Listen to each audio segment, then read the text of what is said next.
Pro गोविंदाचं यंदा तिसरा season आहे आणि मागचे जे 2 सीझन झालेत त्याप्रमाणेच यंदा देखील वरळी डोम येथे मोठ्या उत्साहामध्ये हा कार्यक्रम पार पडतोय आणि या संदर्भातली अधिकची माहिती आयोजक पूर्वेश सरनाईक यांच्याकडून घेणार आहोत। मोठा उत्साह आहे, मातीतला खेळ तुम्ही या स्तरावर नेऊन ठेवला आहे। एकंदरीत अतिशय जे गोविंद आहेत त्यांच्यामध्ये देखील आनंदाचं वातावरण आहे, काय सांगाल? नाही, मी तुम्हाला सांगतो की आज ज्यावेळेस राष्ट्रगीत आणि त्यानंतर महाराष्ट्रगीत ज्यावेळेस वाजत होतं त्यावेळेस माझे डोळे जर तुम्ही पाहिले असेल तर म्हणजे आपण जे म्हणतो की अश्रू मला त्यावेळेस आले होते, कारण एक स्वप्न जे आदरणीय प्रताप सरनाईक साहेब, आदरणीय एकनाथ शिंदे साहेबांनी पाहिलं होतं ते स्वप्नाच प्रत्यक्षात उतरवायचं मी काम केलं आहे। आणि ज्यावेळेस हे राष्ट्रगीत आणि महाराष्ट्रगीत वाजत होतं त्यावेळेस माझ्या डोळ्यासमोर माझे फक्त गोविंदा मला दिसत होते। आणि आपण जसं क्रिकेट पाहतो तर त्या क्रिकेटमध्ये क्रिकेटची मॅचची सुरुवात त्या राष्ट्रगीताने होते आणि त्या ठिकाणी ते सगळे प्लेयर्स असतात आणि मला आज अभिमान वाटतो की आज आपल्या राष्ट्राचं गीत ज्यावेळेस सुरू होतं त्यावेळेस माझ्यासोबत माझे सगळे हे गोविंदा उभे होते आणि संपूर्ण देश आज त्यांना पाहत आहे। निश्चितपणे एक आनंदाचा आज वातावरण आहे। ह्या प्रो गोविंदाच्या माध्यमातून दहीहंडीला एका वेगळ्या स्तरावर नेण्याचं आम्ही सगळ्यांनी मिळून काम केलेलं आहे आणि नक्कीच जे स्वप्न आहे की आमचा गोविंदा हा फक्त महाराष्ट्र, मुंबई महाराष्ट्रामध्ये मर्यादित न राहता संपूर्ण जगापर्यंत आपण त्याला कसं पोहोचवू शकतो ह्या दृष्टिकोनातून आता येणाऱ्या काळामध्ये मी माझा प्रयत्न सुरू ठेवलेला आहे। मुख्यमंत्री एकनाथ शिंदे होते तत्कालीन मुख्यमंत्री, त्यावेळेस त्यांनी गोविंदांसाठी कवच, विमा कवच आयोजन केलं होतं। तुम्ही देखील या ठिकाणी मोठा प्रोग्रामचं आयोजन केलेलं आहे। क्रिस गेल ब्रँड ॲम्बॅसेडर आहे, तसेच कैलाश खेरांचा कार्यक्रमही झाला। राम शिंदे आपले वडील होते प्रताप सरनाईक हे देखील होते, काय सांगाल? मी आपल्याला सांगतो 2023 साली आदरणीय एकनाथ शिंदे साहेब हे मुख्यमंत्री होते ना, त्यावेळेस मी शिंदे साहेबांकडे फक्त एक प्रस्ताव दिला होता की साहेब मी एक स्वतः गोविंदा आहे आणि एक गोविंदा म्हणजे दहीहंडीचा आयोजक सुद्धा आहे। आयोजक ह्या नात्यानं आणि त्याचसोबत गोविंदा ह्या नात्यानं माझी मनापासून इच्छा आहे की आमचा गोविंदा हा सुरक्षित राहावा। आणि त्यावेळेस मी आदरणीय एकनाथ शिंदे साहेबांकडे विनंती केली होती की आपल्याला पहिलं म्हणजे 2023ला की साहेब आपल्याला 1 लाख गोविंदांना जर शासनाच्या माध्यमातून जर कवच देता आलं, विमा जर आपण त्यांचा काढू तर निश्चितपणे गोविंदा हे सुरक्षित राहतील, कारण हे अतिशय गरीब गोविंदा असतात। त्यानंतर 2023ला त्यांनी ते त्वरित मान्य केलं, आपल्याला 1 लाख गोविंदांचं कवच त्यांनी करून दिलं। 2024ला मी त्यांच्याकडे 1,25,000 गोविंदांचा कवच मागितला आणि मला आनंद वाटतो की ह्या कवचमुळे जो आमचा गोरगरीब गोविंदा आहे, जो आमचा कष्टकरी गोविंदा आहे, ह्या वर्षी आम्ही आदरणीय देवेंद्रजी फडणवीस साहेबांकडे 1.5 लाख गोविंदांच्या कवचची मागणी केली होती आणि ते सुद्धा त्यांनी त्वरित मान्य केली।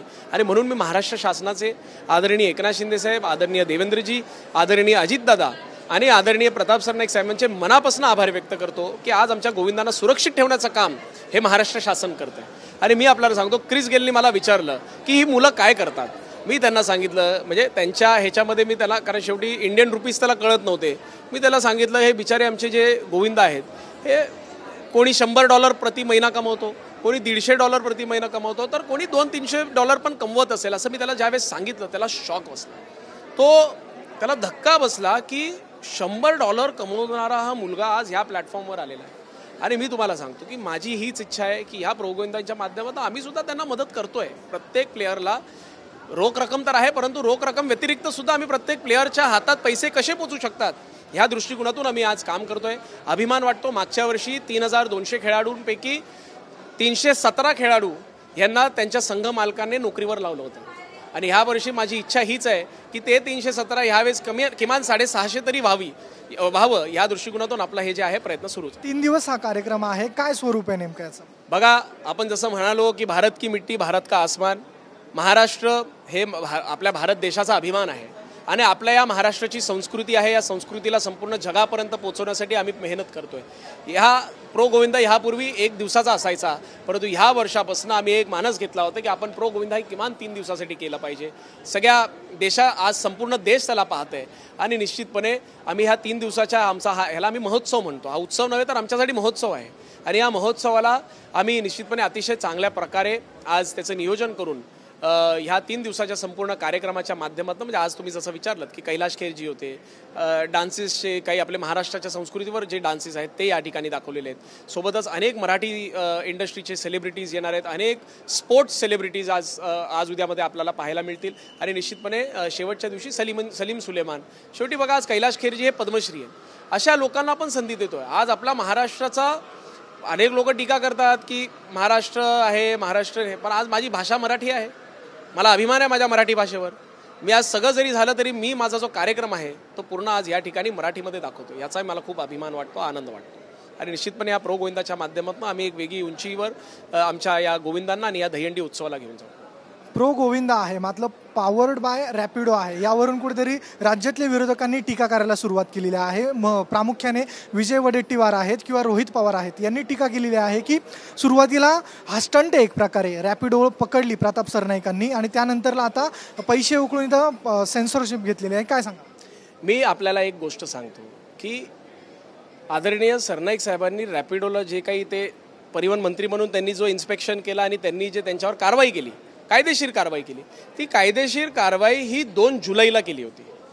रॅपिडो आणि माझं बोलणं हे फेब्रुवारीच्या महिन्यापासून सुरुवात झालेली आहे. म्हणजे आमची जी एजन्सी असते, शेवटी या एजन्सीत, आणि फक्त रॅपिडो त्यांना एकच स्पॉन्सर दिसला का? त्यात अनेक स्पॉन्सर्स आहेत, ते बाकीचे स्पॉन्सर त्यांना दिसले ना, म्हणजे अनेक दुसऱ्या स्पॉन्सर्सला पण आम्ही काय असं हे केलेलं आहे का? शेवटी रॅपिडोनं आमचं कॉन्व्हर्सेशन होतं, हे फेब्रुवारीमध्ये सुरुवात झाली आणि 26 जूनला आमचं एग्रीमेंट वगैरे सगळं झाल्यानंतर 26 जूनला त्यांची पहिली पोस्टसुद्धा पडलेली. आता पोस्ट पडल्यानंतर सरनाईक साहेब कशाला कारवाई करतील त्यांच्यावर? शेवटी बघा, राजकारणाला वेगळं ठेवा, खेळ आहे, ह्या उत्सव आहे, या खेळाला आपण मोठं करतोय. आपला मातीत खेळला जाणारा खेळ आज हा संपूर्ण मॅटवर आलेला, आणि तुम्ही बघा ना, प्रचंड उत्साह हा आमच्या गोविंदांवर. त्यांना किती अभिमान वाटतो, त्यांच्या घरच्यांना किती अभिमान वाटतो की आमचा मुलगा आज टीव्हीवर येणार आहे. अशा खेळाला आपण सगळ्यांनी सपोर्ट केलं पाहिजे. आणि मीच आपल्याला सांगतो की असं टीका टिप्पणी करून किंवा कुठल्याही कंपनीबद्दल हे करून मी तुम्हाला सांगतो, ज्यावेळेस रॅपिडो आली, मी त्यांना सांगितलं की आज तुम्ही आमच्यासोबत येत आहेत, तर ते आम्हाला काय म्हणाले माहिती आहे का, की आम्हाला 3200 जे प्लेयर्स आहेत, त्या 3200 प्लेयर्स, पूर्ण 3200 प्लेयर्स, ज्यांना ज्यांना गरज आहे त्या प्रत्येकाला आम्ही आमच्या कंपनीमध्ये नोकरी देऊ. ह्यापेक्षा मोठी स्पॉन्सरशिप काय मला सांगा? आज माझी इच्छा हीच आहे की माझा मराठी तरुण हा संपूर्ण त्याचं घरचं जे खर्च असतं, त्याचं स्वतःचं जे खर्च असतं, ते त्यांनी अतिशय चांगल्या प्रकारे हे घर सांभाळण्याकरिता त्याला उद्योग द्यावं, त्याला नोकरी मिळवून द्यावी, ह्या सगळ्या गोष्टींसाठी आपण हे करतोय. आणि असं जर टीका टिप्पणी करायची, ठीक आहे ना, आणि तुम्ही करताय टीका, परंतु काय दिसतंय तुम्हाला हे बघा. हा महाराष्ट्र कुठे आपण घेऊन चाललो? त्यांचं तेच म्हणणं आहे का हा स्टंट होता आणि आता रॅपिड भूमिका बदलली असं म्हणताय. हे सरकारला कायद्याला बसतंय का? मेचा महिना झाला, जूनचा महिना झाला, जुलैचा महिना झाला, आज आपण आहोत ऑगस्टमध्ये. मग मे, जून, जुलैला का टीका टिप्पणी केली नाही? 2 जुलैला सरनाईक साहेबांनी कारवाई केली, 3 जुलैला तरी त्यांनी काढायला पाहिजे होतं ना. आज जे स्क्रीनशॉट त्यांनी काढलेले आहेत, अरे आज क्रिस गेल सारख्या माणसाला आपण बोलवलंय, का आणलंय? की आपला हा खेळ जगापर्यंत पोहोचला पाहिजे. आणि माझं एकच म्हणणं आहे, तुम्हाला या ठिकाणी प्रताप सरनाईकांचं नाव कुठे दिसलं का? मी पूर्वेश प्रताप सरनाईक आहे, परंतु आज या ठिकाणी मी प्रताप सरनाईकचा मुलगा म्हणून बोलत नाही आपल्याशी, मी एक गोविंदा म्हणून आणि या प्रो गोविंदाचा आयोजक म्हणून आपल्याशी बोलतोय. आणि मी तुम्हाला सांगतो, आदरणीय सरनाईक साहेबांच्या या कार्यक्रमात कुठलाही हस्तक्षेप नसतो. त्यांना काही माहितीसुद्धा नव्हती. ते आले, बोलले आता आम्हाला काय करायचं आहे. शेवटी ते पाहुणे म्हणून आम्ही त्यांना निमंत्रण दिलं. निमंत्रण दिल्यानंतर आज ते या ठिकाणी आलेले आहेत. आणि त्यांचं आणि या कार्यक्रमाशी तसं पाहिलं तर हे संपूर्ण आयोजन हे मी केलेलं आहे. आणि माझा एवढंच सांगायचं आहे की रॅपिडो आहे आणि त्या व्यतिरिक्त अजूनही स्पॉन्सर्स आहेत, त्यांच्याबद्दल तुम्ही बोला. तुम्हाला फक्त रॅपिडो का दिसतंय, तर तेवढंच मला त्यांना सांगणं. आणि मी खरं तर रोहित दादांचा मनापासून आभार व्यक्त करतो. आमच्या कार्यक्रमाला तुम्ही अजून प्रसिद्धी देऊन टाकली आज सकाळी. धन्यवाद, तुम्ही आमच्याशी बातचीत केली. आपल्यासोबत होते पूर्वेश सरनाईक. एकंदरीत तो प्रो गोविंदाचा 3रा सीझनाचं आयोजन केलेलं आहे. वरळी डोम येथे हा कार्यक्रम आयोजित केलेला असून पॉवर्ड बाय रॅपिडो आहे. काही दिवसांपूर्वीच जे प्रताप सरनाईक आहे त्यांनी रॅपिडो अडवत ही अजून याची नोंदणी झालेली नाही असं करत त्यांच्यावर कारवाई केली होती. कॅमेरा पर्सन प्रेम म्हात्रेसह मिरुती गणकवार, TV9 मराठी, मुंबई.